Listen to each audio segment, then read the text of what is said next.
Alright, you guys, we'll go ahead and get started. Start off by saying Shabbat Shalom.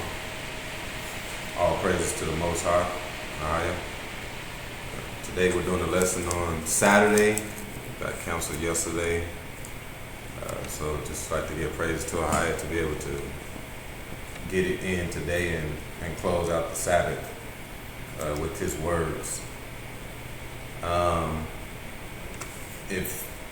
If you, I'm gonna tell you the books we're going to tonight. If you want to download a PDF, if you can, I don't know if you can download the Pale Horse book on PDF, but if you can, go ahead and do so now. Behold of the Pale Horse is what I believe it's called. Let me go to it real quick. But it's going to be one of the main books we go into tonight. Behold a Pale Horse is what it's called. Behold a Pale Horse. Right. All right. Behold a Pale Horse.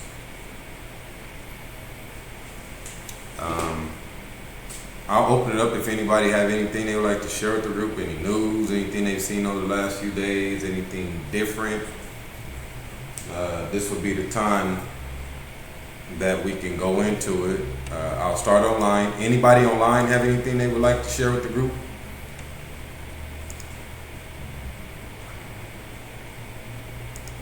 No? Okay. What about anybody in the room? Anything anybody's come across that sounded or seemed interesting? No? Okay. Before we get into tonight's lesson, it'll be a part 2 of what we did on Wednesday. Wednesday's lesson was called The Countdown of America. I'll have both of these lessons up tonight. That's why usually when we do a 2-part lesson, I try to wait until the same time to download the 2 so the information can tie together. So this will be part 2 of The Countdown of America. I'll do a recap on some of the information we went over on Wednesday. We started off by talking about the Bilderberg member, Laurent Fabius. Bilderberg member Laurent Fabius, and Laurent Fabius said on May 2014, he said that we had 500 days before climate change. That's what Laurent Fabius said on May 14th, that we had 500 days before a climate change, which he called climate chaos. So I went and found an article we read, talked about Laurent, along with John Kerry, the Secretary of State, on May 13th. So May 13th, John Kerry and Laurent Fabius, this foreign minister, had a joint meeting to where this is what he was talking about. Okay. So on Wednesday, we did 500 days from May 13th to see what this guy was talking about. And it gave us September 25th of 2015. Okay. And then after that, I gave you guys information on the asteroid named Bennu, B-E-N-N-U. Asteroid named Bennu. And I looked this asteroid up and did some information on it. And we went over on Wednesday that this asteroid named Bennu will cross paths with the Earth on September 23rd through the 26th. So Foreign Minister Fabius says, hey, we're going to have a major climate change in 500 days, which led us to September 25th. All right. Then we look up Bennu. Bennu says it will cross past a big major asteroid that's going to cross past. This is what the scientists are saying. On September 23rd to the 26th. So this must be the climate chaos that Fabius was talking about. We Wikipedia Bennu. Wikipedia says about Bennu that Bennu is an ancient Egyptian deity linked with the sun. So why would they name this asteroid Bennu? You gotta understand there's a method to all their madness. They named it Bennu for a reason. Bennu is a ancient Egyptian deity linked with the sun, creation, and rebirth. Okay? And rebirth. So why would they be naming this thing rebirth? This asteroid. Well, this is the time that they might be trying to rebirth mankind. Alright? The birth of machines, which is a completely new race. A new race of people. And we've seen it in the movies. All the way going back, about 15 years ago when Arnold Schwarzenegger did Total Recall? You had different half human, half machine people in those movies. Different things like that. So we know that time is coming to where they're going to, and that's what the chip is about. They put the chip in you, and the chip can kind of control your mood swings. It can control your energy level. So instead of you getting tired, they can control you through the chip to make sure you're gonna work that 8 to 10 hours at peak point. Okay. So Bennu rebirth. They're trying to completely get rid of the human DNA. Is what we went over. Alright. Bennu also in Greek mythology, or the Egyptian mythology, along with Greek mythology, also means the word phoenix. It may have been inspiration for the phoenix in Greek mythology. So the word phoenix in Greek mythology has something to do with Bennu. Okay? We live in Phoenix. Another title that Bennu was called the Lord of the Jubilees. Why would Bennu be called the Lord of the Jubilees? Bennu don't have nothing to do with the Bible, where the Jubilees is found. And why is Bennu called the Lord of the Jubilees? We went to Daniel 9:1. And we broke down Daniel's vision 9:1 down to 24. We broke down Daniel's vision on what he was seeing in that vision. Read Daniel's 9:2 real fast. We're in the book of Daniel, chapter 9, verse 2, and it reads, "In the first year of his reign, I, Daniel, understood by books the number of the years, whereof the word of the Most High came to Jeremiah the prophet, that he would accomplish 70 years in the desolations of Jerusalem." We broke down the word desolations. Desolations mean decay.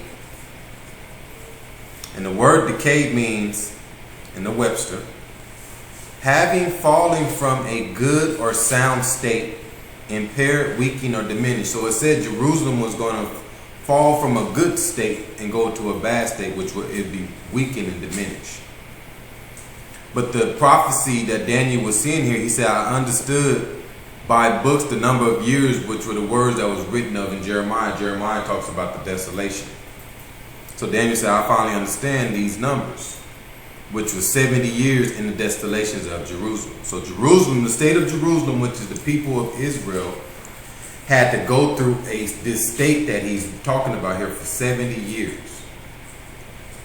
All right.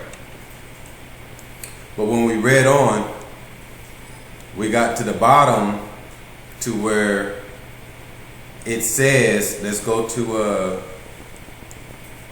verse 24. Oh no, verse 25. Read 25.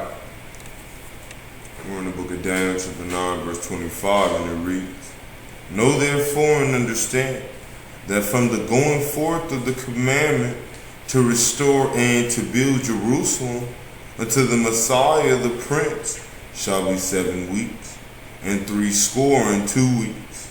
The street shall be built again, and the wall even in the troublous time." So Daniel's vision of the 70 weeks in the beginning of this chapter, and then he says right here that in order to restore and rebuild and to build Jerusalem unto the Messiah, so to get it ready for the Messiah shall be 7 weeks. Okay, so he says, so with the 7 weeks, along with the 70 weeks, we multiplied that, which gave us 490 years. 490 years. 70 weeks times 7 weeks gave us 490 years. And you know, you guys, like I said, if anybody just through the vision of Ahia and through what I asked, this is what I came up with. If somebody else come up with different numbers or come up with a different spirit on what this is saying, then please enlighten me. But 70 weeks times the 7 weeks gave us 490 years. And you subtract that 490 years from 2015, and it gave us 1525. Right? Gives us 1525. 490 from 2015 gives us 1525. And I had you guys Google the letter J. What year did the letter J come into existence? Read that. We have Giorgio Trismo, 1478-1550, was the first to explicitly distinguish I and J as representing separate sound. In his Epistola del Trismo, della lettera nuovamente esigente nella lingua italiana, Trisno Epistle, about the letters recently added the Italian language of 1524. So the letter J got added to the Italian language in 1524, which therefore from that point in time came the name Jesus. So 490 years ago is when they brought in the Jesus deity, which is Zeus, to destroy the people of Israel. And in Daniel's prophecy in verse 9, chapter 9 and 2, he says, the desolation of Jerusalem shall be for 70 years. So these people will have to go through this decayed state for this many years, dealing with this deity and being deceived through the people of America to follow after the wrong gods. But you guys, I think it's now time. I think time is coming quicker than so many people can imagine. The moment they bring in this chip to try to recreate the DNA of people, the moment they bring in these FEMA camps, creating these robots, that's when Ahia's going to say enough is enough. Enough is enough. Y'all done enough. That's it. Y'all not, just like he did with Noah. In the days of Noah, the angels came down and slept with the daughters of man, created what was called the Nephilim blood, the giants. And Ahia says, no, I'm not going to sit back and watch y'all take over my creation. So the same thing is going to happen this second time around when they come in with these machines, when they start trying to recreate people like you and I, turn you into an absolute robot. And that's what part of the chip will do. That's what part of the cutting your head off and putting a robot head on and using your organs and your bodies hooked up in a machine way. You have to understand. You have to really understand what these people are trying to do. And we're going to break that down a little tonight on the cutting off the head and using your body for something else. But this is their plan. Okay? And Ahia's only going to sit back for so long. Once they do that, it ain't going to be too long before he come back and say, that's it. And honestly, with what's going on this September, we got to be prepared. Listening to this guy say there's 500 years before the destruction, before the climate change. Listening to this guy talking about, and now he didn't talk about the asteroid, but I went and looked up the asteroid. And then the asteroid just linked to it. Okay. I even told you guys the other night that every 7 years in America, something happens. 2001, you had what? 9/11. 2008, you had the economy that collapsed majorly through the housing market, the banks, the car industry. Everything collapsed like we've never seen it before. That's drastic. That's big. So every 7 years, something happens in America. Why the number 7? It's the Jubilees. What is Bennu? They said Bennu is the Lord of the Jubilees. So America, according to Ahia and according to the Jubilees, he tells us to rest the land every 7 years, right? Every 7 years, the land shall rest. But America says every 7 years, we know he wants the land to rest, we're going to bring in destruction. We're going to bring in some type of distraught to the people to put the people at uproar. Versus them resting, we'll do the opposite and put them in an uproar to where now they're in fear. Now that whole year of the 7 years that we're supposed to be resting, we're on high alert because of the country, and we're running, looking around everywhere we go for fear. See, these people are very smart. They know how to bring in the opposite of what Ahia wants every time, you guys, on a daily basis, and even on the 7-year Jubilee span that he tells us every 7 years, I want the land to rest. But these people bring in destruction. And if you just keep going back, it just keeps going back. 7 years before 9/11, 2004, 1994, 1995 was what? Timothy McVeigh. Timothy McVeigh blew up those federal buildings in Oklahoma and killed over 160 people. And 600 people took it to the hospital, injured. And that was the biggest disaster, terror attack in America before 9/11. So every 7 years, they have something happen. Of course, they put Timothy McVeigh up to that. I even went as far back as 94, 1987, or 1988. Okay? But just thinking of some things, somebody could probably put in disaster in America 1987, 1988 and find something major. Was it Waco? I don't know. What year was Waco? Something happened. Something happened to where it put this state on alert. Okay? Along with this September, you have what's called the last blood moon. Okay? And we know through the prophecy of the Bible what it says about the blood moons. We've had 4 blood moons in the last 2 years. And this September, September 28th, will be the last blood moon of the 4.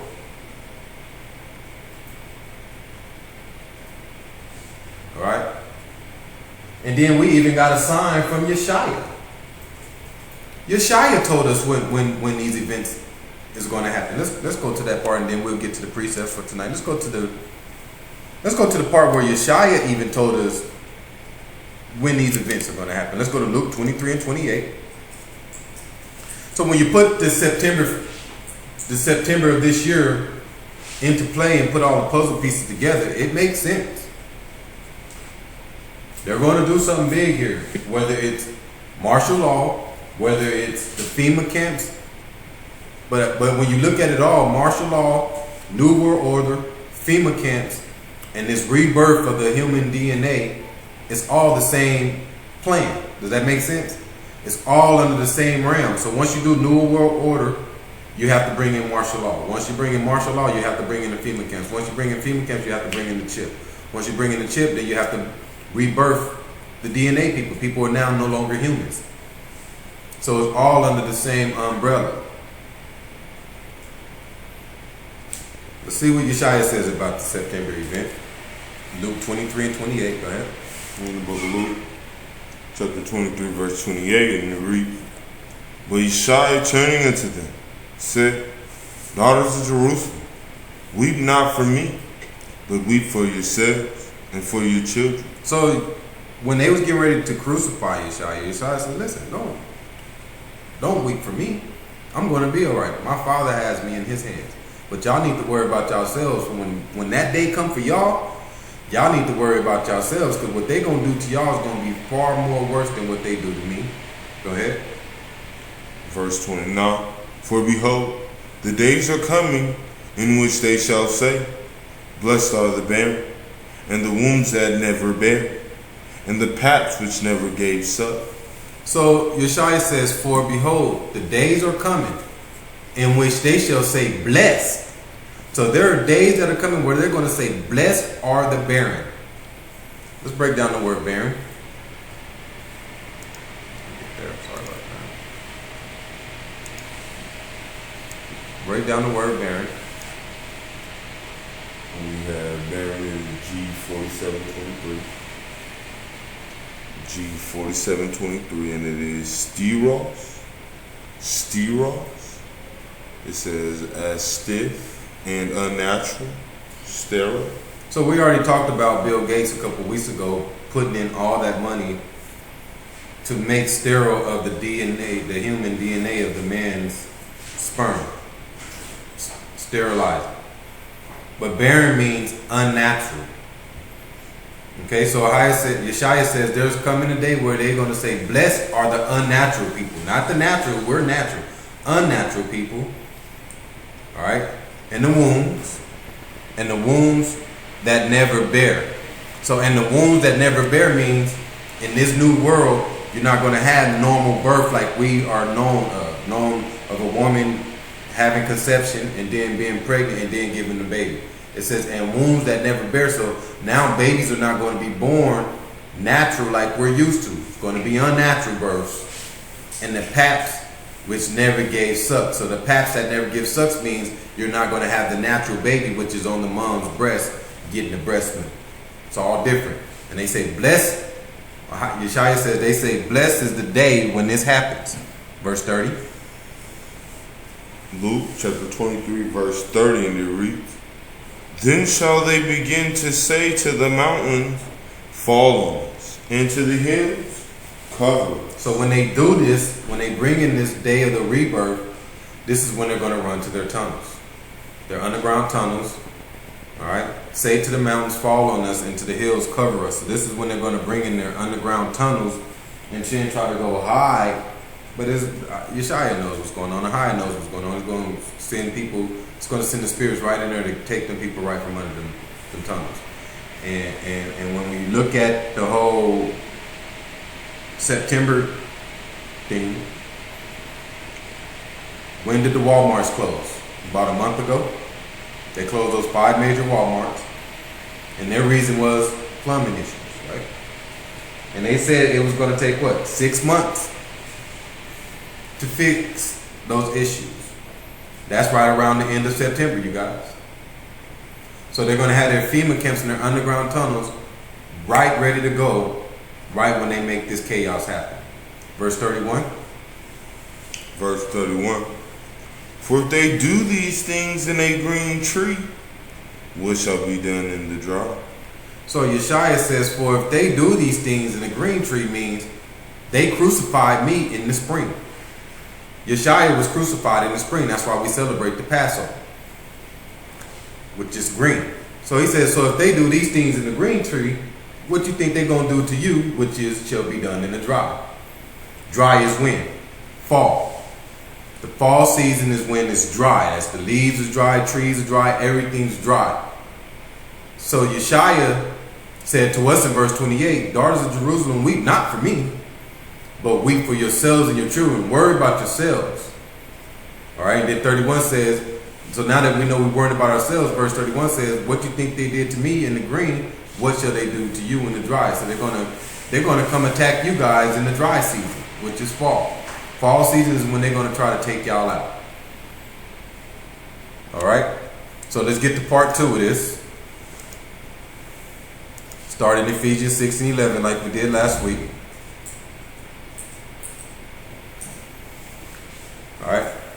So tonight's lesson will be part 2 of the countdown of America / FEMA camps. So part 2 of this lesson will be the tag along of the countdown of America, but it will be called / FEMA camps. Tonight we'll break down a lot of information on how the FEMA camps are going to operate.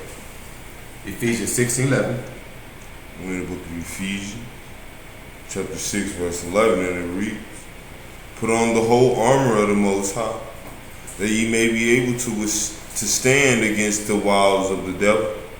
For we wrestle not against flesh and blood, but against principalities, against powers, against the rulers of the darkness of this world, against spiritual wickedness in high places." So the government's coming. The rulers of this world is the government, and they are wicked, and they are coming. They about to bring it all. Listen, they've been using small tactics over us over the last few decades, but now they're bringing the big boys out. They're about to bring it all, which is the wiles of the devil. This is the devil's plan. Verse 13. Verse 13, "Wherefore, take unto you the whole armor of the Most High, that ye may be able to withstand in the evil day, and having done all to stand. Stand therefore, having your loins girt about with truth, and having on the breastplate of righteousness." So we have to put on the armor of Ahia if we want to withstand this day, which is the evil day. The evil day is coming, and these events that are coming up in September, you guys, what we're linking up here is going to be one of the evilest days ever, one of the evilest times ever. And if you're not armored up with the whole armor of Ahia, you're not going to be able to withstand this. It's going to get you. And it says stand therefore, having your loins girt about with truth, and having on the breastplate of righteousness. So you have to have on the breastplate of righteousness. You have to be girded with the truth. What's the truth? This Bible, the information that we're talking about. You have to have the truth in order to know what to do. If you're walking behind this false doctrine of these preachers and different things like that, when this time comes, you're going to be led into the wrong alleyway to where you're going to get trapped. But if you're following the truth of Ahia, now the Spirit will keep you a step ahead of the government to where you won't get trapped into these FEMA camps. Let's go to Galatians 5:1. The only thing that can save us from the devil is the laws. This is the only thing that can save us from the devil, is following the laws of Ahia and through Yeshua, his son. The laws was committed to us for a reason, and this is the only thing that's going to be able to save you from this, is by you following his laws and his guidance, so you don't get led to the fire pit. Galatians 5:1. In the book of Galatians, we're in chapter 5, verse 1, and it reads, "Stand fast, therefore, in the liberty wherewith Christ hath made us free, and be not entangled again with the yoke of bondage. Behold, I, Paul, say unto you, that if ye be circumcised, Yeshua shall profit you nothing. For I testify against every man that is circumcised, that he is a debtor to do the whole law." So it says every man is a debtor to the whole law. Break down the word debtor. We have debtor. It is G3781. Debtor is G3781. And we have Ophiletes. Ophiletes.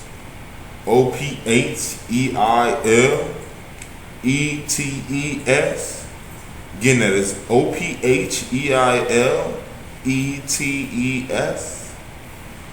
And it is an ower, that is, person indebted, figuratively delinquent, morally a transgressor against the Most High. So debtor is an ower, figuratively delinquent, morally a transgressor against Ahia.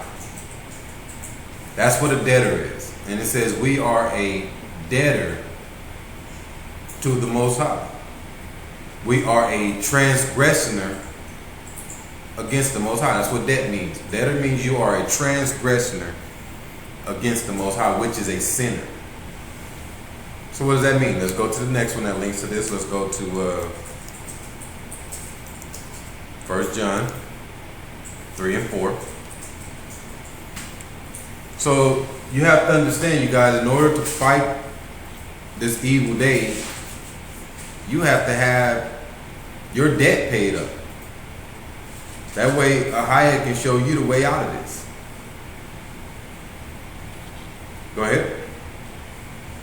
We're in the book of 1 John, chapter 3, verse 4. And it reads, whosoever committeth sin transgresseth also the law. For sin is transgression of the law. Alright. So sin is the transgression of the law. So us being debtors, we are morally a transgression against Ahaya. Okay? But you break the law, it makes you a sinner. So that's why when we read in Galatians, Galatians says we are a debtor to the whole law, not part of it. Not part of it. See, some people say, well, all right, as long as I follow part of the law, I'm all right. Or as long as I follow some of the law, I'm all right. No, it says the whole law. The whole law means all of it. Actually, let's go to whole right there. Let's go back. What does whole say?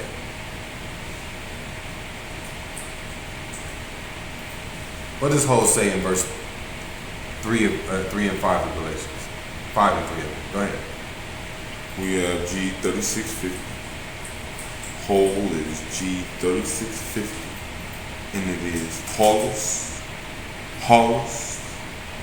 And we have a primary word, whole, or all, that is complete in extent, amount, time, or degree. All right. So it says whole, all. That is complete. The complete law. Everything that's written in the law. Amount, time, or degree. Okay? So that's the complete law, not part of it, not just the 10 Commandments. Complete law that he gave us in the Old Testament is what we're debtors to. Alright? Let's go to the Pale Horse book. Let's go to chapter 5, page 113. And I want to say it's almost the last paragraph on page. Well, now I don't know if it's 113. I don't know if that's the last paragraph. Hold on, let me get to it. Pull it up for y'all guys. Make sure, just in case somebody have any questions.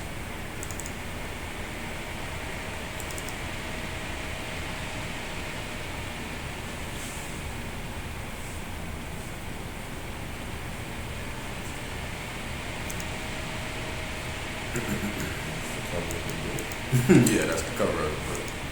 It's crazy, right? Yeah? I thought y'all never seen that? Alright, so at the bottom of page 113, we're going to start with the last paragraph. The last paragraph, so chapter 5, page 113, and we'll start with the last paragraph, where it says NSDD 138. Anybody in here had that? Yeah. You got it? Okay. All right. All right, go ahead. We come from the Pale Horse, chapter 5, page 113.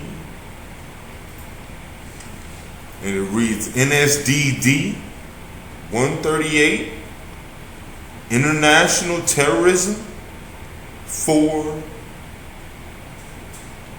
April 3rd, 1984, classified. So in 1984, this was written in 1984, and it was classified, and it's called International Terrorism.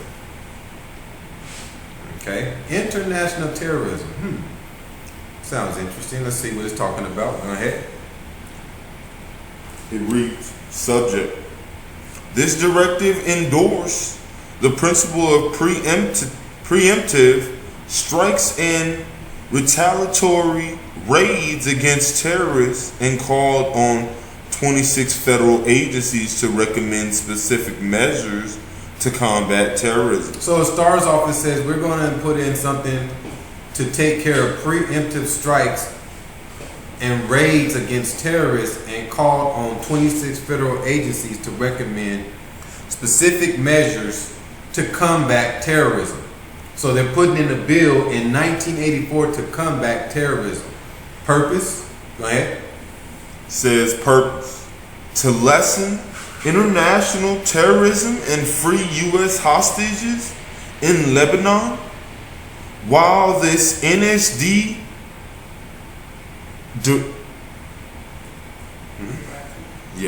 While this NSD directive pretends to be concerned about international terrorism, it is really a thinly disguised authorization of preemptive strikes and retaliatory raids against patriots in this country. This is 1984, and this dude is talking about this.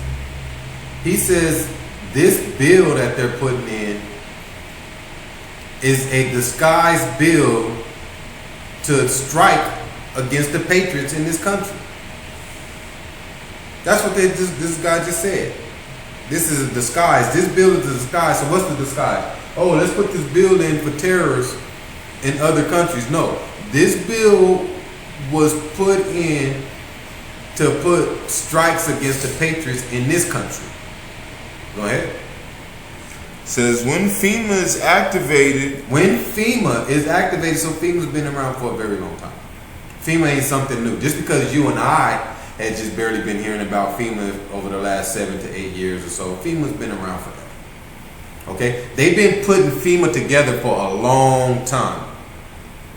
I want to say since the 40s or so. They've been putting FEMA together, just slowly but surely putting it together, putting the plan into motion, waiting on that very day that they're going to make it pop. And they say, wow, FEMA's going to pop right now. So they just been waiting on that day. Okay?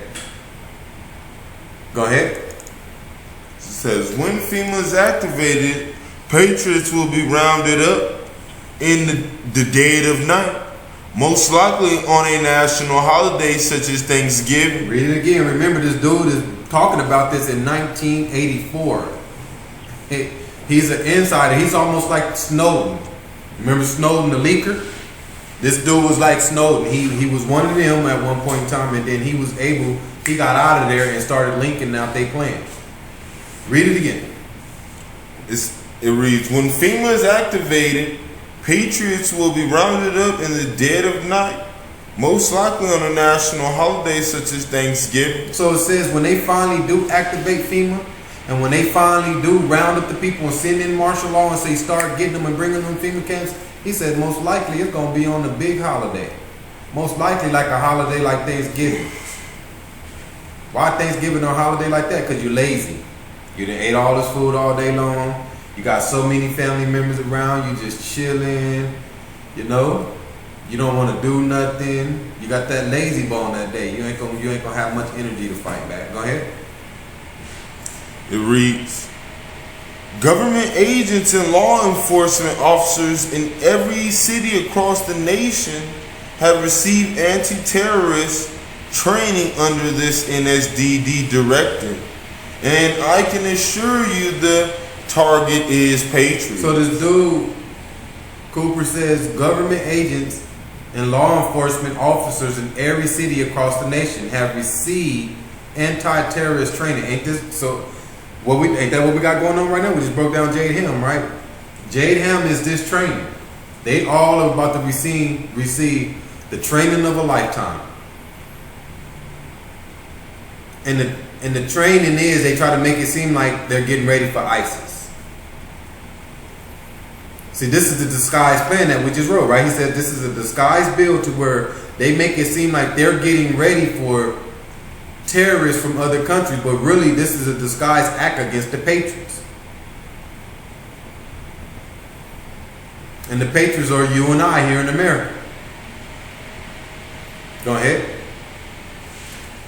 It has consequences. It says, set up the terrorist incident working group under North in the NSC. Its first major action was the interception and capture of the Achille Laura hijackers, which gave North's career an important boost.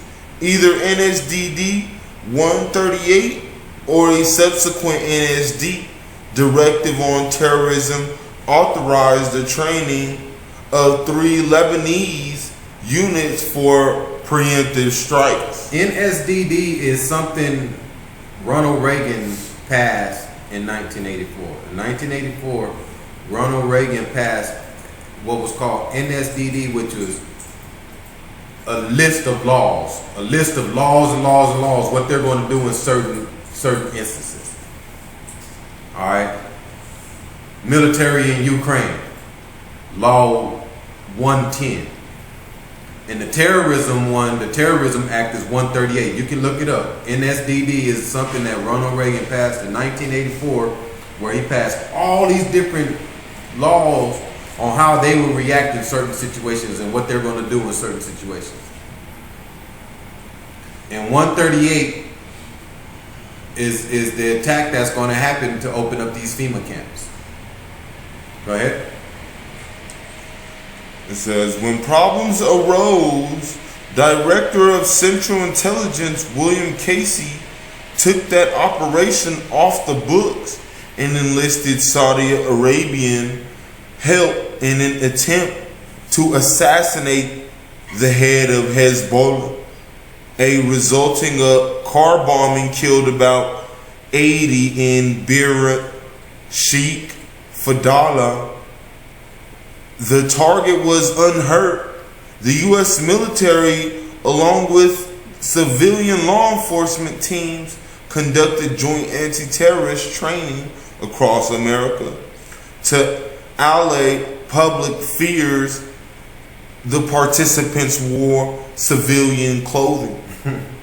So it says the U.S. military, along with the civilian law enforcement teams, conducted joint anti-terrorist training across America. Okay?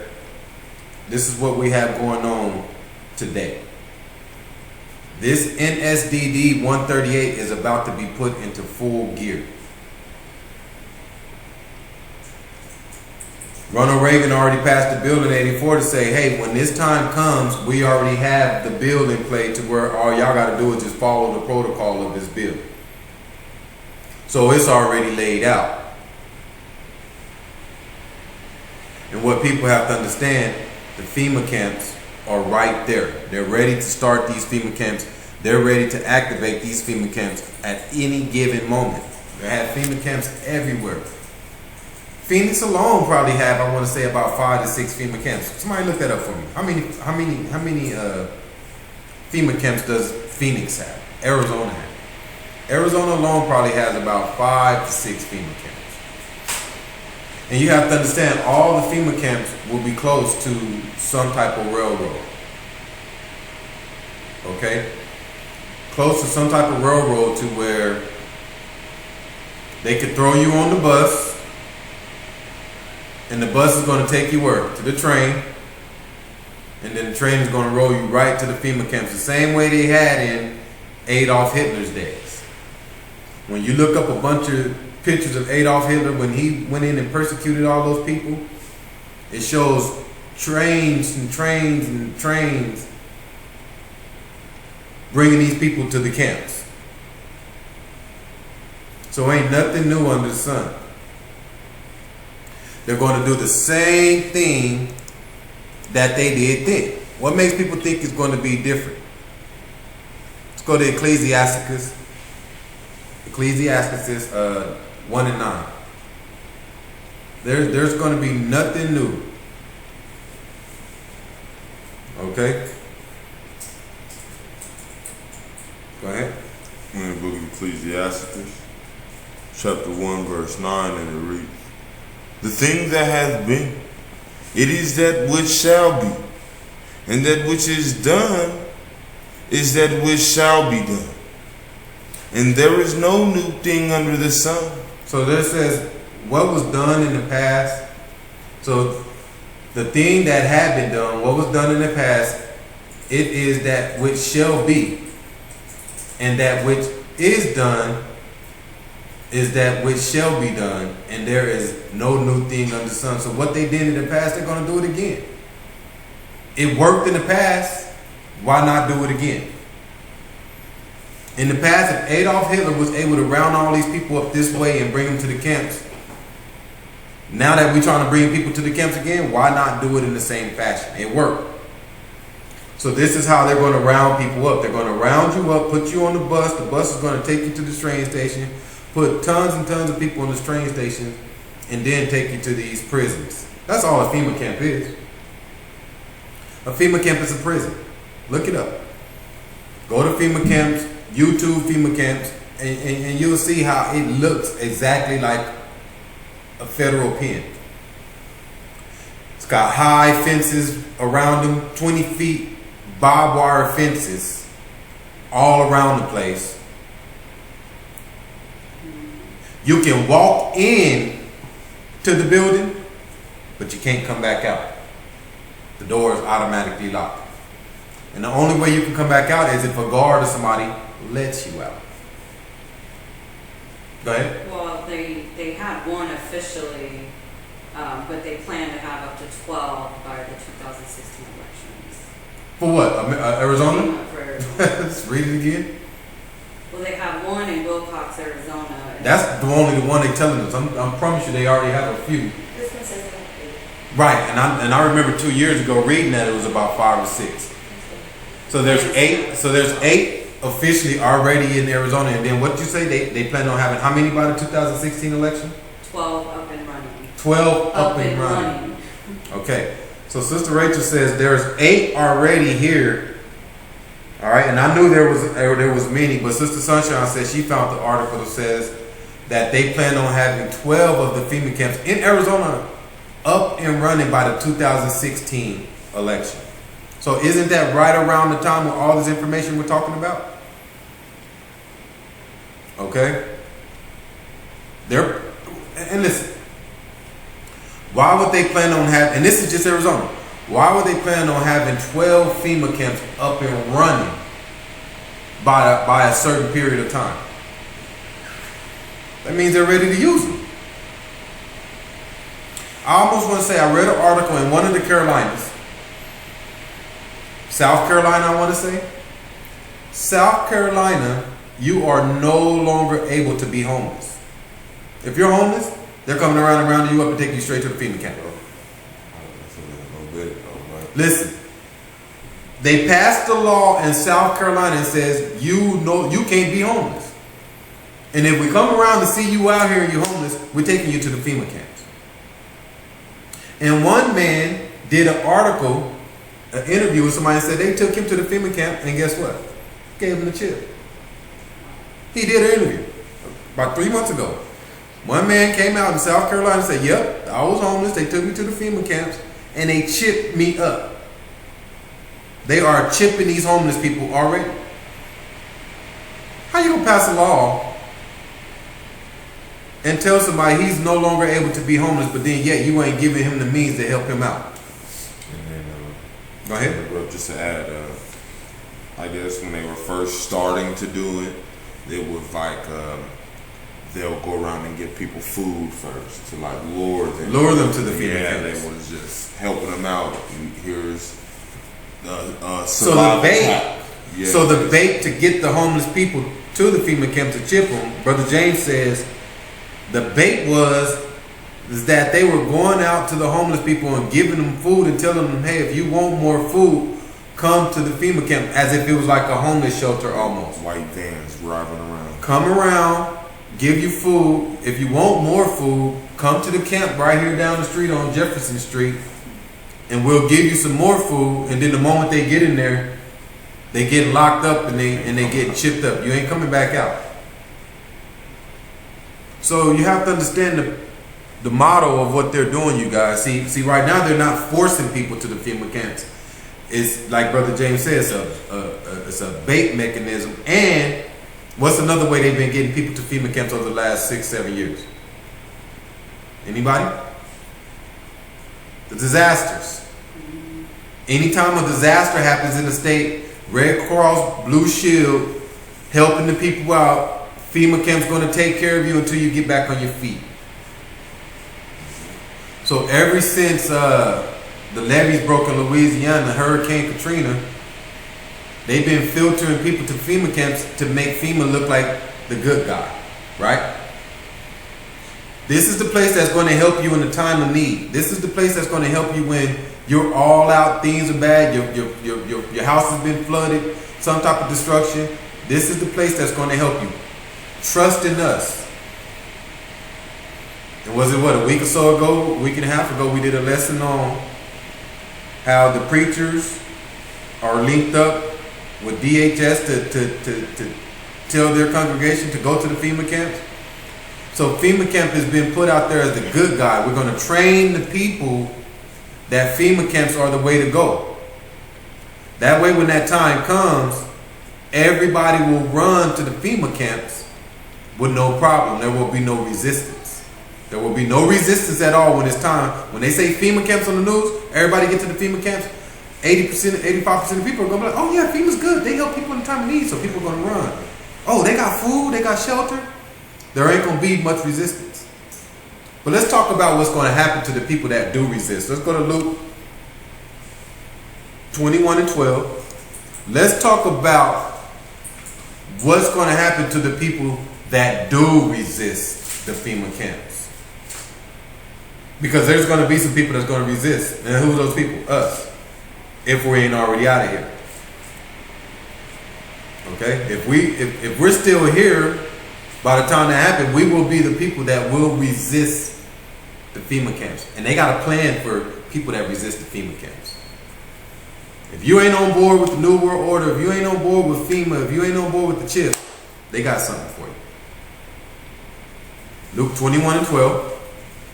In the book of Luke, chapter 21, verse 12, and it reads, but before all these, they shall lay their hands on you and persecute you, delivering you up to the synagogues and into the prison, being brought before the kings and rulers for my name's sake. So it says, but before all these things, it's talking about the coming, talking about they asked for, the disciples asked for some signs. Actually, let's just go up a little. Let me see. Where is it at? Let's go to verse 7. Let's see what he's talking about before all these things. Let's see what he's talking about. Yeshaya. Let's go to Luke 20, 21 and 7.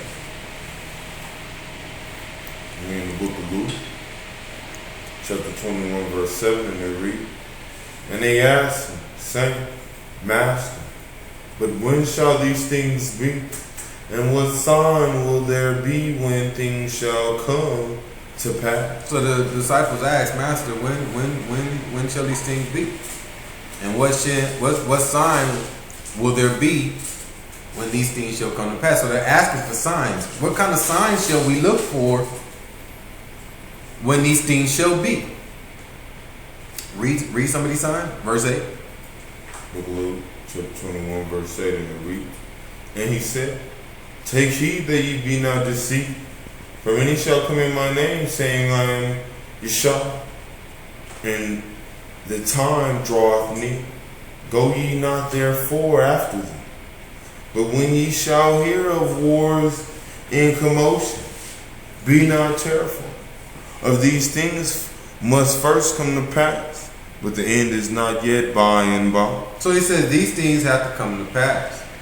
You're going to hear wars and rumors of wars, and there's going to be a lot of commotion in the streets. But he says these things must come to pass. These things have to happen.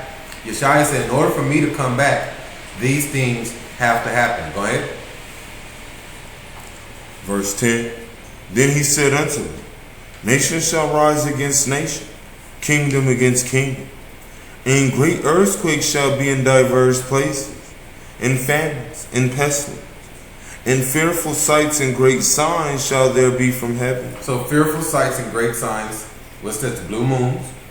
All right, the blue moons that we're talking about. And what if this asteroid is true that they're talking about? What if there really is an asteroid coming? That's a sign, right? That's coming from the skies. That's a sign from Yeshua saying, hey, get ready. Great earthquakes. Like we talked about on Wednesday, they got that movie San Andreas coming out. So we already know when they start showing certain movies, it's a sign. It's a sign of what they're about to do. We got heart. We've been here for years that California was going to go under. Right? We've been here for years. Go ahead. Read verse 12 now. We're in verse 12.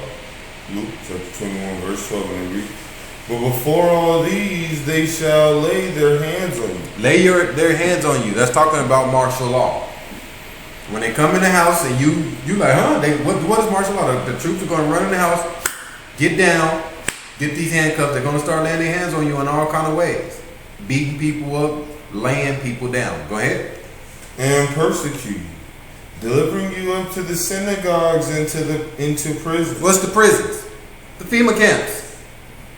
The FEMA camps are the prisons. So once they bring martial law in, lay their hands on you, persecute you, deliver you up to the synagogues and into prisons. The prisons are the FEMA camps right here. This is what we're reading. This is talking about the FEMA camps. Go ahead. Being brought before the kings and rulers for my name's sake. So when you get, so there's going to be different breeds of people that go to the FEMA camps. People that are willingly to go and people that are resisting. And the people that are resisting, you are going to be brought before the government for the namesake, for Yeshua's namesake. When they run up in your house and they see that you were Judah from the 12 tribes of Israel and what you represent, the moment they take you there, they're going to be like, hey, this guy is a resistor and he don't believe in none of this, so they're going to take you right to the government. They're going to take you to the other way versus people that are willing to go.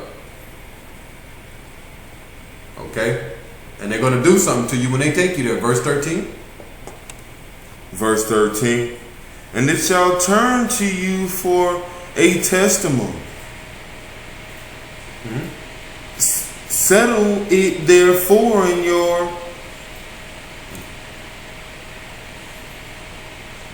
hearts, not to meditate before what ye shall answer. So Yeshua says when they take you to the government for one of my namesake, so if you end up in a FEMA camp, which is prison, and they take you before the government for my name's sake, he says, settle therefore in your hearts, be patient, be calm, don't be all fearful and going crazy. Guess what? You did disciples like that, right? You remember when they was chasing down the disciples, putting them in prison? What Peter said, hey, just because they got us jammed up in this corner, what? We still gonna follow Yeshua. Ain't that what Peter said? Actually, let's go to that. Stop right there. Hold your spot. Let's listen to what Peter said when they had Peter and the disciples jammed up. Let's go to Acts 5 and 29. Yeah. Acts 5 and 29. Let's start in 27. Acts 5 and 27. We're in the book of Acts, chapter 5, verse 27, and it reads, and when they had brought them, they set them before the council, and the high priest asked them, saying, did not we straightly command you that ye should not teach in this name? And behold, ye have filled Jerusalem with your doctrine, and intend to bring this man's blood upon us. Then Peter and the other apostles answered and said, we ought to obey the Most High rather than men. So Peter and the apostles said, listen, just because they got us, they didn't hunted us down. They brought us to the high priest. The high priest is threatening us. Hey, didn't I command y'all not to teach in his name? Peter looked and said, hey, you guys chill. We ought to obey a higher rather than man. Don't fold. So same with us. If somehow you get jammed up in one of these camps and they take you to the high priest, the government, and they threatening you to get the chip, they threaten you this, hey, we're going to kill you, we're going to do this if you don't do this. Listen, obey a higher rather than man. Don't fold. Go back to Luke 21 and 14. Don't fold. Stay patient. He says if you get put in that situation, settle it therefore in your hearts. Stay calm and patient, just like Peter and them did. Go ahead. We in the book of Luke, chapter 21, verse 14. It says, settle it therefore in your hearts, not to meditate before what ye shall answer. I'm going to give you the tongue to speak. When they take you before the government and they question you and trying to get in your face and trying to make you do this, settle it in your heart, stay patient and calm. And don't think about what you should answer. I'm going to give you the tongue to answer. I'll give you the mouth. Go ahead. For I will give you a mouth and wisdom, which all your adversaries shall not be able to gainsay nor resist. They won't be able to resist what you got to say. Okay? So don't worry about it. Ahia says, I got you. Verse 16. Verse 16. And ye shall be betrayed both by parents and brethren, and kinsfolk and friends, and some of you shall they cause to be put to death. So in this day, when it's time for martial law to come in FEMA camps, a lot of people are going to be betrayed by their closest friends, family members. Why? Because they're going to do whatever it takes for them not to get killed.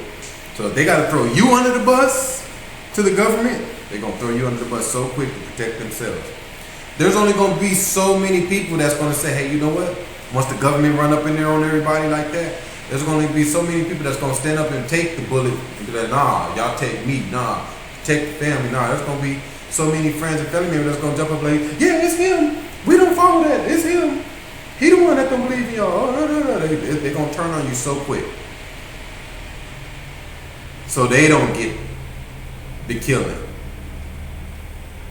That's when you're going to have the backstabbing, the enemies at an all-time high. Because everybody's going to be out for themselves. Ain't nobody going to say, hey, I'm going to take the bullet for the team to make sure, hey, if I got to go out there, martial law coming, hey, if I got to go out there and talk stuff to them for the first 10 minutes to give y'all a chance to run out the back door and get to safety, I'll do it. Some of us are going to have to do that. We're going to be chilling. Next you know, martial law coming.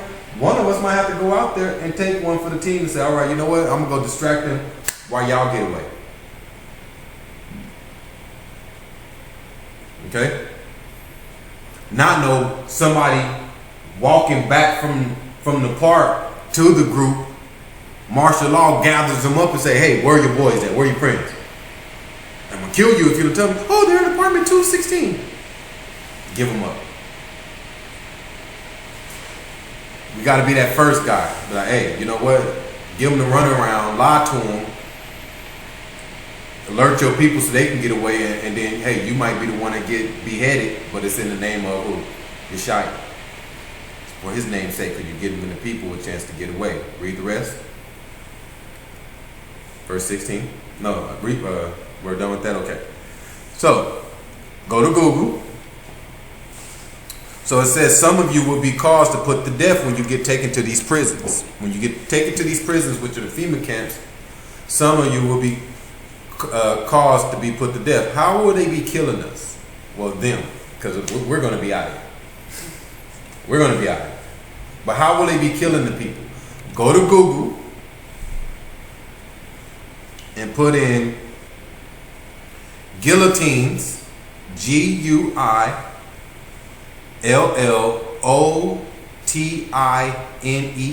guillotines, Guillotines,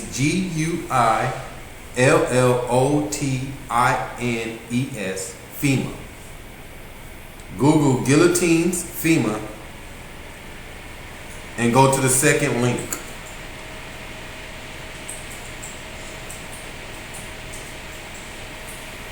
And it should say, why does the government need guillotines? Y'all have that? Guillotines, Guillotines, FEMA, and go to the second link.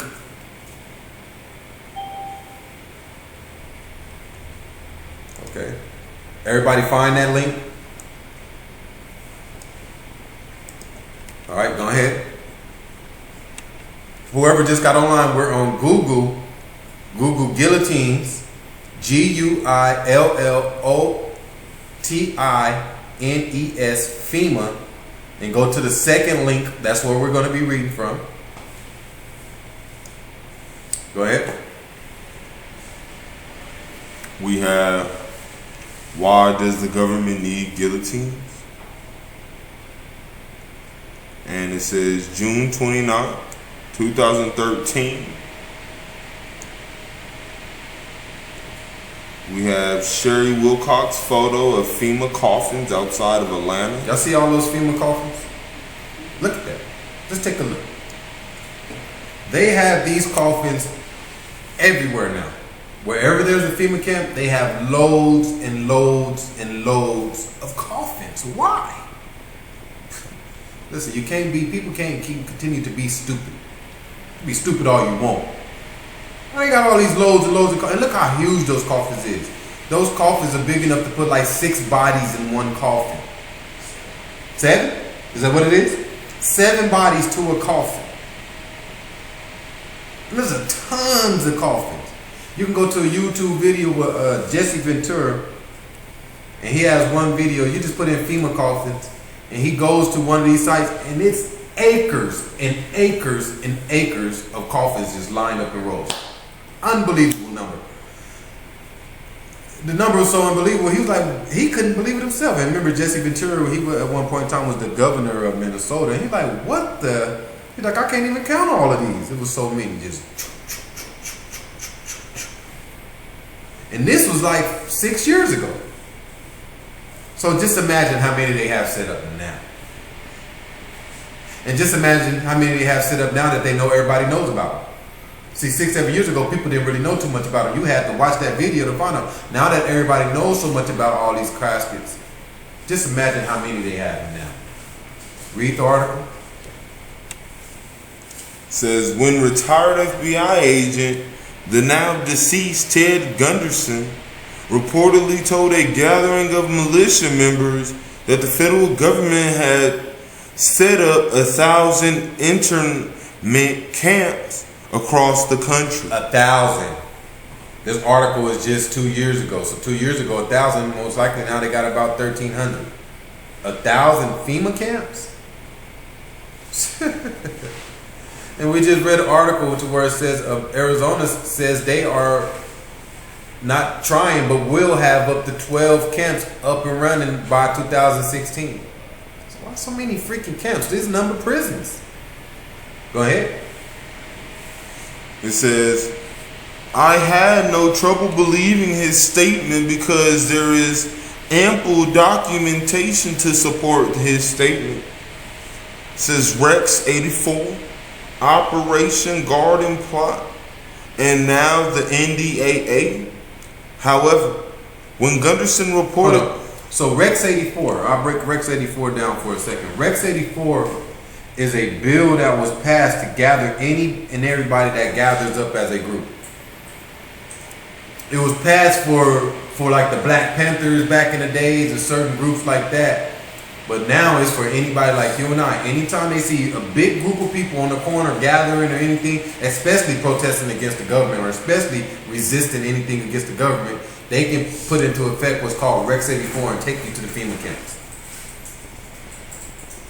So like if me and the brothers of the group decided to go to the corner and start doing some street preaching, and they came down there and they didn't like what we was doing, and we like, hey, this is all right to be out here, we can chill. And they tell us to go and we still, hey, if they want to, and then next you know the sisters, y'all be like, dang, did the brothers go out at 9 o'clock this morning?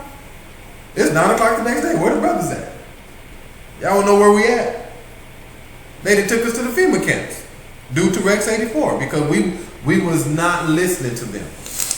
And it's our right to go stand out there. Well, it was. Due to America now, there's no constitution. Read that sentence again. I had.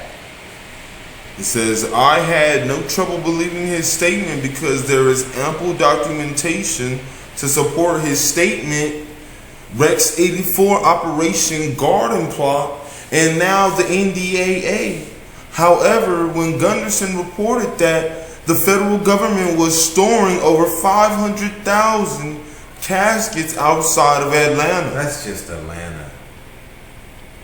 500,000 caskets. Listen, they have a plan. And that plan is to depopulate. They have a plan. And that plan is rebirth. And if you ain't a part of this whole rebirthing thing to become a machine and work like a slave, you're going to be in one of these caskets. That's why Yeshaya tells us, Ahaya tells us in so many forms to get out of America. And Yeshaya's chosen people, he has them counted by number. So if you follow, like I was saying earlier, so if you're doing the work, you have the armor of Ahaya on, you following his laws, you're counted in his number. But if you're not following his laws, then you can't be counted in that number. Ahaya's going to get his people out of here regardless. Whether it looks bleak for us, it don't look right, he going to get us out of here so you don't be in one of these caskets. His people are numbered. How do we know they're numbered? Let's go to, I believe it's Zechariah 2 and let's just read 1. Zechariah 2 and 1. Yeah, that's it. Ahaya has his people numbered. So his people, you do the will of Ahaya, you won't end up in these caskets. The population that America is gunning for. They're gunning for a major population, depopulation. Zechariah 2 and 1.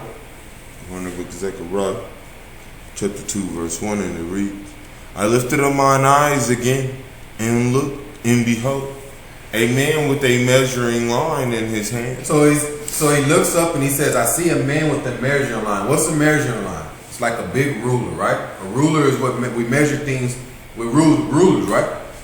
Go ahead. It says, verse 2, Then said I, Whither goest thou? And he said unto me, To measure Jerusalem. Hey, where are you going with that measuring line? To measure Jerusalem, which is the children of Israel. Go ahead. To see what is the breadth thereof, and what is the length thereof. So I need to go see how many of them it is. I need to go see how many of these people that's listening to the words of Ahaya, following his laws, that's going to hearken to him in the end times. That's why I got this measuring line. I got this measuring line to go measure these 144,000 plus. Go ahead. Verse 3, And behold, the angel that talked with me went forth, and another angel went out with him, went out to meet him, and said unto him, Run, speak to this young man, saying, Jerusalem shall be inhabited as towns without walls, for the multitude of men and cattle therein. For I say it, the Most High will be unto her a wall of fire round about, and will be the glory in the midst of her. So he says Jerusalem will be like a town inhabited without walls. There will be no protection, really, no walls to protect it. All right?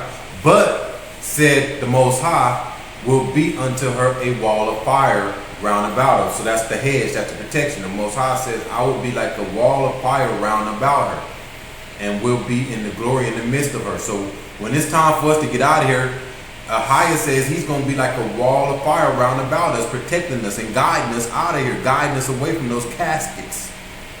But how can you get away from the caskets? Read the next verse. We're in Zechariah chapter 2, verse 6, and it reads, Ho, ho, come forth, and flee from the land of the north. The land of the north is North America. That's where we're at. That's where we're at right now. Ho, ho, come forth and flee from the land of the north. Go ahead. Saith the Most High, For I have spread you abroad as the four winds of the heaven, saith the Most High. I put you there in America. I spread you there. I put you there. So now it's time to leave. Go ahead.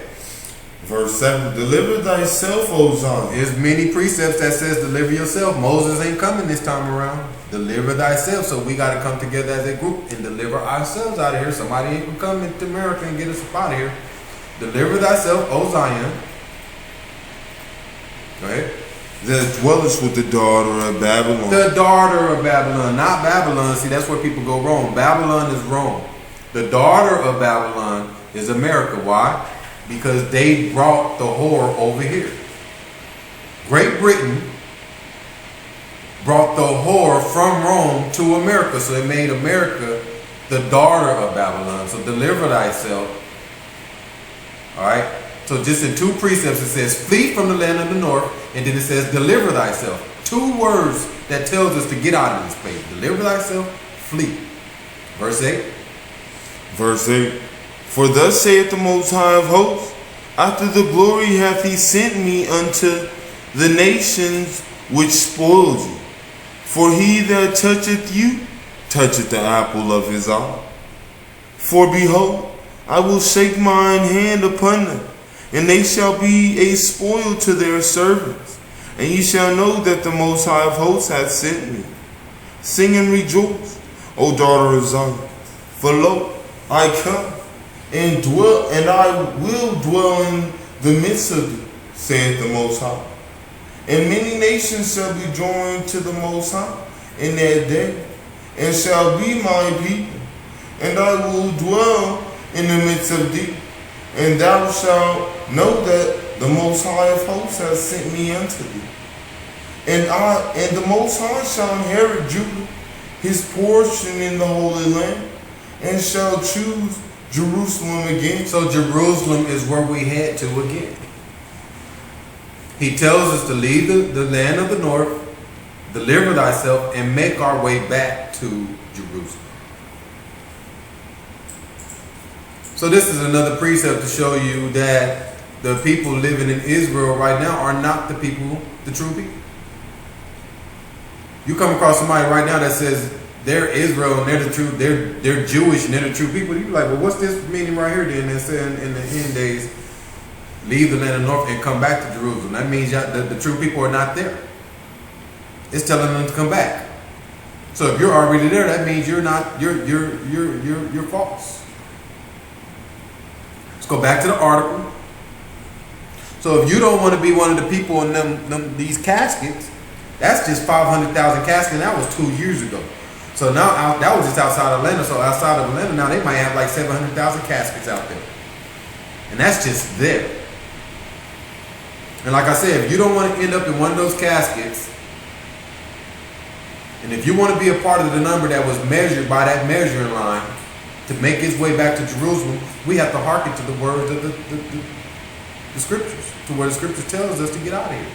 Flee the land of the north, which is North America, which is America, where we are. Finish that out. Read the however again.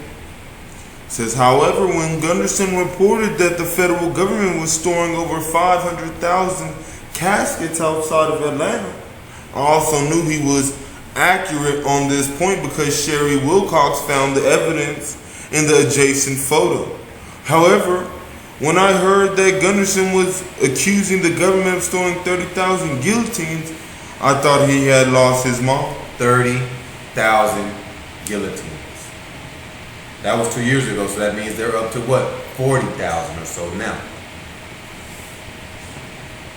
And I was watching this video to where over the last 3 years, they have been training federal agents and federal and cops and everybody to use the guillotine, to learn how to use the guillotines.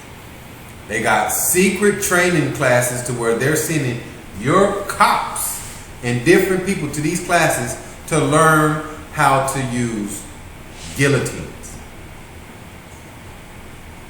Why? America don't use guillotines. Why are they bringing all these guillotines in all of a sudden over the last 3 years? Because this is how they're going to be killing the people that's resisting a New World Order. When they take you to the FEMA camps and you one of those people that's been told on by your family members that, yeah, he's the one that worships that. I don't do all that. I'm with y'all. My preacher told me to come here. I'm with y'all. Then the government's going to say, all right, well, they're going to question you. Hey, are you really, or are you with us? You want the chip?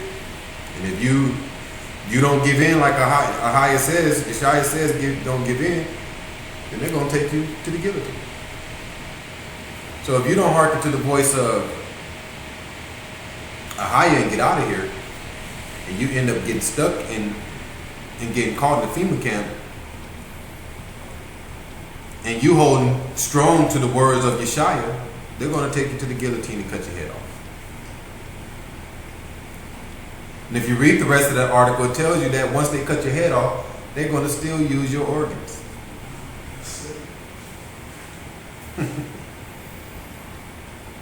What they need what they need somebody's organ. If I cut your head off, why do I still need your organs in your body? Because like I said, they're going to take that body, and this is when they're going to have the whole rebirth thing coming. They're going to use your body for a machine. Use your organs and everything dealing with that body and put a machine head or something on there. They creative. You got to understand where they're going with this. They've gotten real creative to where they can attach your organs is what they somewhat need, but then they can turn that body into a machine. Now it's an everlasting machine.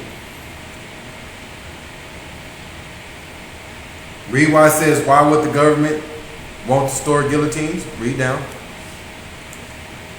It says, why would the government want to store guillotines? It says, reads, Gunderson told various patriot groups that the guillotines are being stored for the day that the government declares martial law and moves in to round up and execute American dissenters. So it tells you right here, the guillotines are brought in and they're stored for the day that the government declares martial law.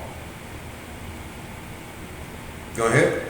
Gunderson prophetically told patriot groups that the federal government was going to keep track of all of us. So what's keeping track? Keeping track is knowing who is who. And they're doing that now right now through Facebook. So I tell you guys, man, you got to be real careful on what you do. You tell Facebook everything about you. You got people now that tell Facebook, I'm at IHOP right now eating lunch with KG. Are you serious? Why do you want to report that? They know everything about us. They know who your favorite friends are they know who your closest family members are. So martial law come, if they go to your house and you're not there, guess where they're gonna go? They're just gonna go to Facebook. Oh, this is his best boy. Let's go here. You in there playing PlayStation. Huh? How you know I was here? Listen, they got everything about you. They know they got track of everything that you do.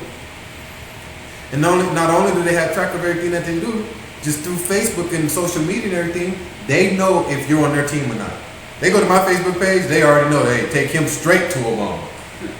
Don't even ask him a question. He gonna lie to you. Just take him straight to him. So they know everything about us. They know who's on their side and who's not. They know who's resisting this. Read the last part. We're in the end of why would the government want to store guillotines. The first paragraph says, the last statement has indeed proven accurate given the recent Snowden NSA scandal. So when Snowden came out and leaked a lot of information, he talked about some of this stuff. They actually did a documentary on Snowden. I know me and Brother KG watched it. I don't know if anybody else in this group watched it. What's the name of that documentary, brother? Citizen 4. Citizen 4. Go watch Citizen 4. It's about 2 hours long. And it's a document on Snowden basically telling everything. See, they only told us so much on the news. But when you go watch Citizen 4, it's Snowden up close and personal, telling every single thing from A to Z. And it is. It's some rough information to handle. If you ain't ready to handle it, don't watch it. Because Snowden is telling you not only what we found out, but everything that they have coming up to this point. He linked it all. Read that next part. This next part, you guys, is somewhere in that article, but I skipped down to get to it. It's somewhere in that article, but I just skipped down to the bottom so we didn't have to read all of it. But read that, brother. It reads, the guillotine has never been used inside of the United States. The guillotine has never been used inside the United States. Go ahead. Says the United States has executed people by firing squad, hanging, the electric chair, and lethal injection. The U.S. has never executed a convicted criminal through the use of the guillotine. So the U.S. has never, ever used the guillotine. So then that's when it really should raise an eyebrow and say, well, now I can see if America's used guillotines for certain executions in prisons, they used them before. Then it can kind of answer why they're storing different guillotines and stuff. But America's never used guillotines for anything. So why are they bringing all these guillotines in all of a sudden over the last 3 years? Listen, when you put the pieces together, it's just there. Whether you like it or not. Whether you say, hey, that puzzle's pretty, or whether you say, ugh, that's ugly, the puzzle is there. Once you put the pieces together, it's completely there. Okay? And that's when you have to stop being naive and ignorant and run from the pieces that are put together. These people have all these guillotines in place, and like I say, go look it up on Google or YouTube, training on guillotines in America. Training on guillotines in America, and watch what you see. They're training the people here in America on how to use the guillotines. So when we read in Luke, what we were just reading earlier in Luke 21, where it says that some of you are going to be persecuted and taken to prison for my name's sake, and then you're going to be killed. That's how they're going to be killing you, with the guillotines. How do we know? Let's go to the Bible. Let's see what the Bible says about that. Let's go to Revelations 20:4. How do we know that the people that's in the name of Yeshua for Ahia will be getting killed with guillotines? And why would they just not shoot you? Or why would they just not? Because they're cutting your head off. Why? Because the organs are still good. You have to understand their plan. They shoot you in the heart or something, that organ's done. It's gone. But if I cut your head off, everything bottom down is still good. They can go freeze the top of that head. I mean, they can go freeze the top of that neck, and everything else is preserved. Do y'all understand what they're doing?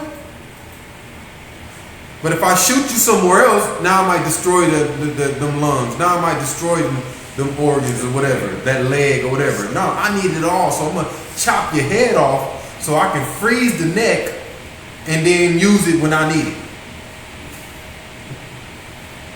Revelations 20:4. We're in the book of Revelation, chapter 20, verse 4, and it reads, And I saw thrones, and they sat upon them, and judgment was given unto them. And I saw the souls of them that were beheaded for the witness of Yeshua, and for the word of the Most High, in which had not worshipped the beast, neither his image, neither had received his mark upon their foreheads or on their hands. And they lived and reigned with Yeshua 1,000 years. So the souls, so it says, and I saw thrones, and they sat upon them, and judgment was given unto them. And I saw the souls of them that were beheaded for the witness of Yeshua. So it tells you right here in the scripts that the moment this day comes, and you're a witness of Yeshua for Ahia, they're going to behead you. Beheading is this guillotine that we're speaking of. There's nothing else but that. I don't care how you look at it. Break down behead. We have beheaded, it is G3990. Beheaded is G3990. And it is, Hold on, let me get there for you. Sorry about that. Go ahead. says Pelekitos,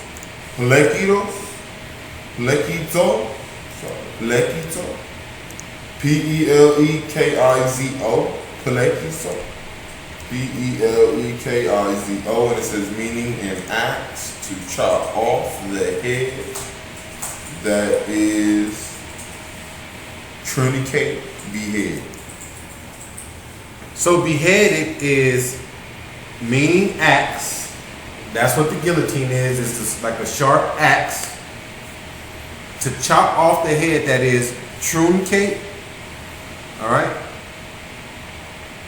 Break down. Give them the Webster for truncate. coming from the Webster, and it says truncate, and it says Truncate. to cut off, to lock, to maim. In botany, appearing as if cut off at the tip, ending in a transverse line as a truncate leaf. So in botany, and appearing as if cut off at the tip. Okay? So they're going to cut it right off at the tip of the neck. Right off at the tip of the neck, so they can use the neck down. They're not going to cut the bottom of the neck. Cut the bottom of the neck, you're going to lose a lot of the morning. But you cut the tip of the neck, now you still have everything. You just connect whatever you want to. Okay? So the Bible says in Revelations 20:4, anybody that stands for the name of Yeshua's sake, what he was saying in Luke.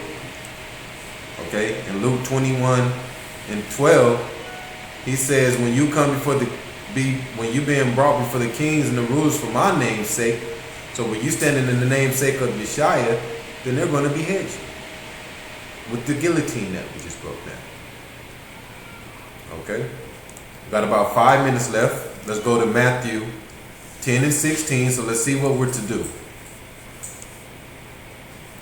Let's see what we're to do in these perilous times. All right? These perilous times are coming upon us, and let's see what we're to do and how we're to be. Because listen, I don't care what you do. It's here, and there ain't nothing you can do to stop it. The only thing you can do is what? Flee from the land of the north. Okay?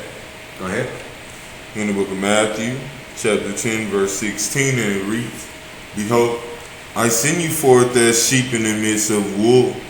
Be ye therefore wise as serpents and harmless as doves. So he says, I sent you as sheep in the midst of the wolves. So we're the sheep and we're in the midst of the wolves. Who are the wolves? The devil, the government. These wolves, they are attacking. They're coming to eat. Every time they see a sheep walking, they're coming to eat. So that's why we got to flock together. And it says, be ye therefore wise as serpents and harmless as doves. So it says serpents are very wise. We have to be wise like them. Okay, how do we know the serpents are wise? Let's go to, what is it? Yeah. Genesis 3 and 1. Let's go to Genesis 3 and 1. Let's see what it means when it says be wise as a serpent.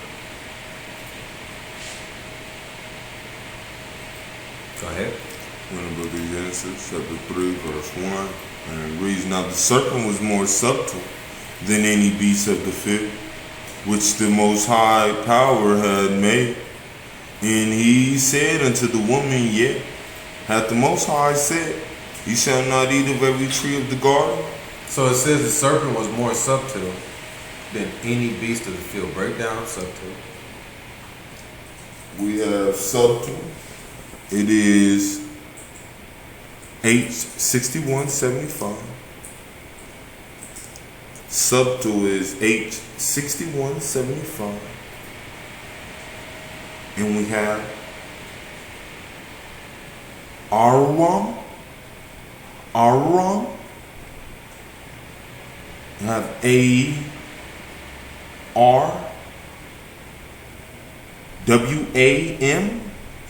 ARWAM. Aram. ARWAM, and it is cunning, usually in a bad sense, crafty, prudent, subtle. That would be ARAWA. Yeah, that's right. Yes. So subtle is cunning, crafty.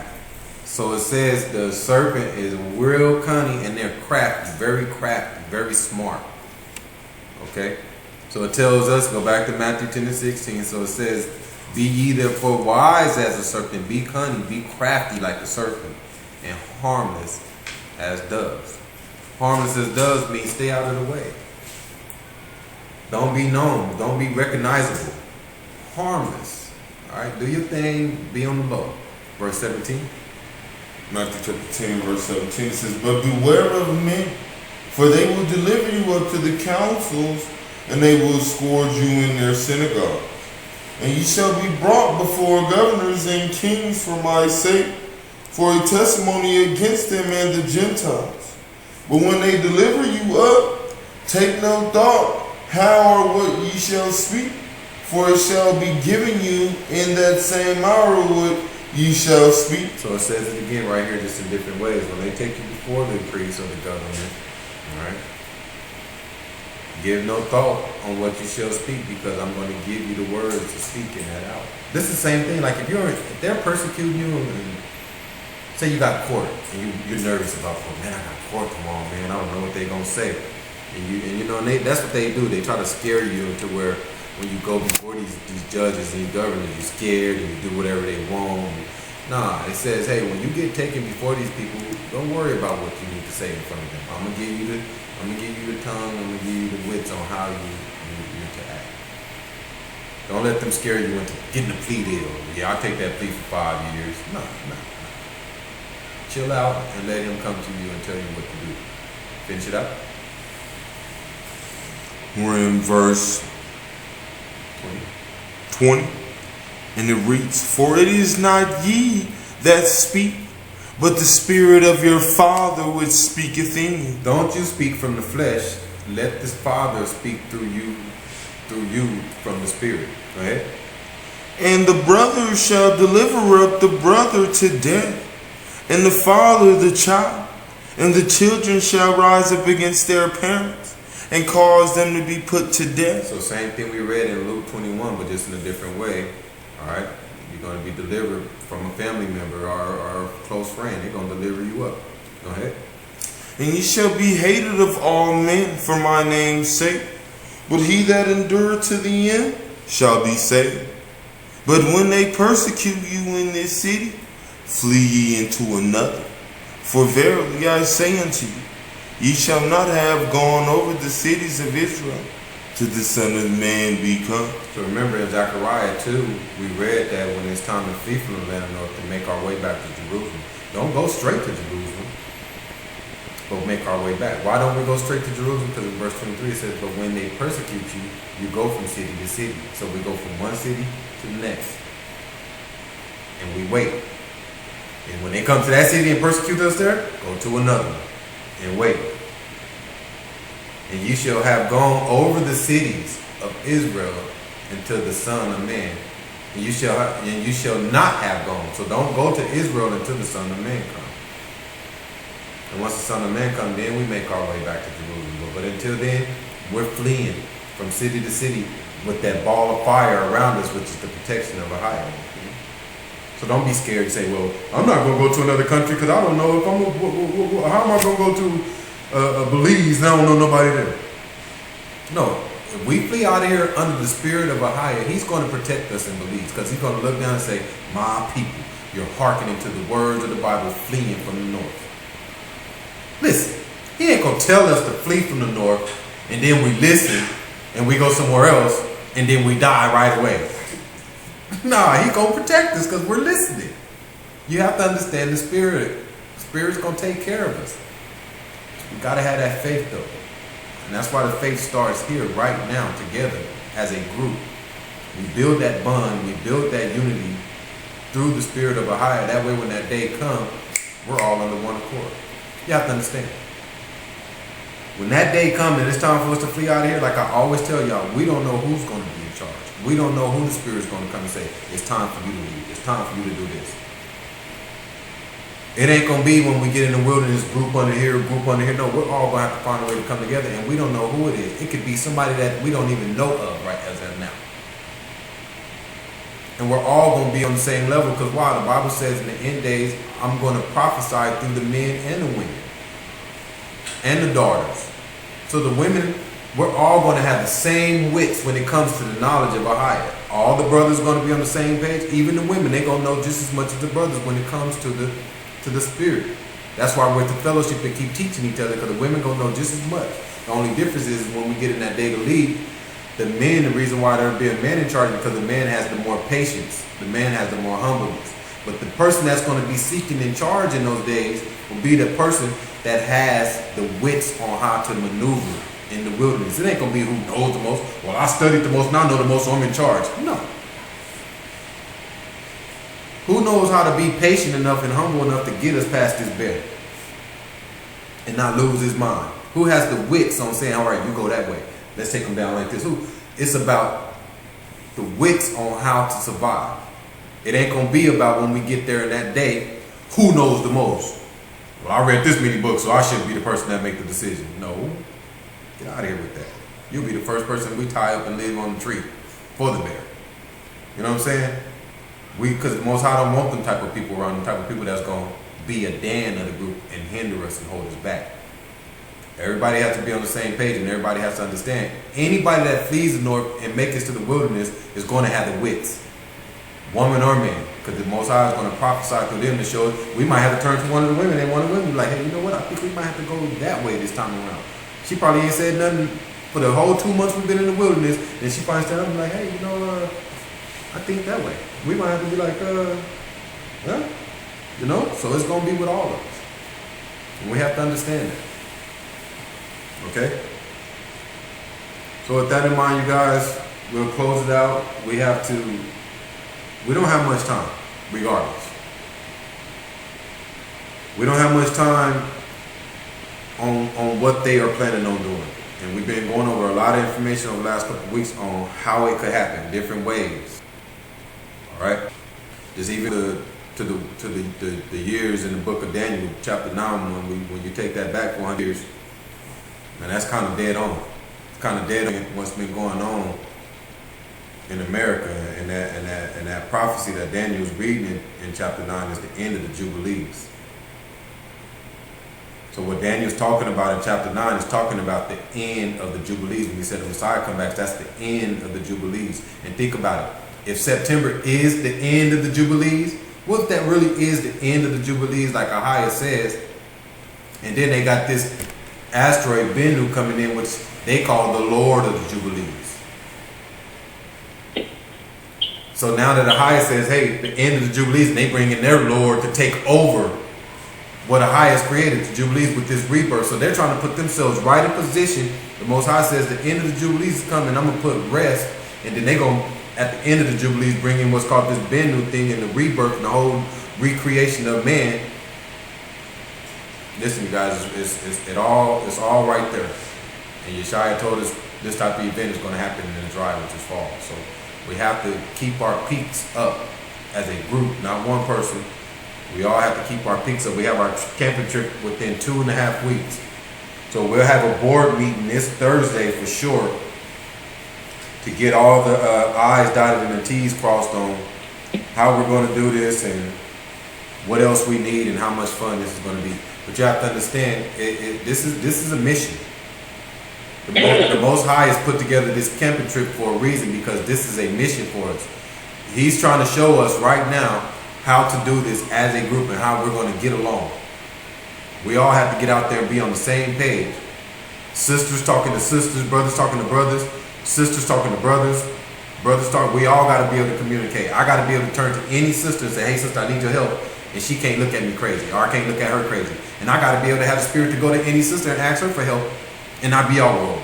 I don't know her like that, so I can say, no, we got to, and this is what he's going to teach us, is for all of us to be able to get along on a community effort on how to make this happen. So we can get away from them caskets and them guillotines. So with that in mind, we'll say, Shabbat Shalom. It's still light out there, right? Shabbat Shalom. All praises to the Most High, and we'll pray it out. And if anybody have any questions or anything, we'll ask the questions.